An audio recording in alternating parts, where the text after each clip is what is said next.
হয়তো একটু পরিচিতি হয়ে যাচ্ছে ওনার পাশে দাঁড়িয়ে। তো আজকে আমি ফাইনালি অ্যাটলিস্ট চলে এসেছি রাজুদার কাছে। অনেক বছর বলতে অন্তত 1 বছর ধরে টানা ভিডিও স্ক্রল করলে কিন্তু রাজুদা, এবং রাজুদার কাছে মানে ওই ভিডিও দেখে দেখে রাজুদা যেন মনে হয় নিজে আমি এসে একটা কথা না বলে পারছি না। আমি অনেকক্ষণ প্রায় 1 ঘন্টা 1.5 ঘন্টা ধরে এখানে রয়েছি। উনি সবাইকে পরোটা দিয়ে যাচ্ছেন।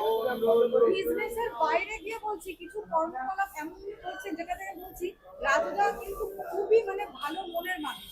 দেখুন, বিজনেসম্যান একটা আলাদা জিনিস আর মানুষ একটা আলাদা জিনিস। ওনার কিছু কথা মানে অনেক দুঃখ লোকানো কিছু কথা আছে যেগুলো মাঝে মধ্যে বেরিয়ে পড়ছে, এবং আমি একটা আলাদা সেপারেট ভিডিও শুধু মানবিক রাজুদা বলে করতে চলেছি।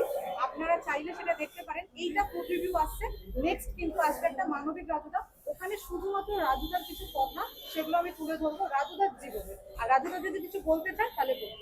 অবশ্যই আপনি যে এইটা বললেন আমার খুব ভালো লাগলো। দেখুন, প্রত্যেকটা মানুষের মধ্যে কিন্তু একটা অতীত লুকিয়ে থাকে। যে ধনী দরিদ্র আমি বাদ দিলাম, প্রত্যেকটা মানুষের একটা জীবন কাহিনী আছে। তো সে সম্বন্ধে আমারও ভেতরে একটা কিছু আছে। তো আমি নেক্সট দিদিভাইকে একদিন বলবো খোলামেলা কথা, সেটা শুধু দিদিভাই শুনবে। তো খুব তাড়াতাড়ি এটা আমরা আলোচনার মধ্যে একটা বিশেষ দিন থেকে এটা নিয়েই আলোচনা হবে শুধু।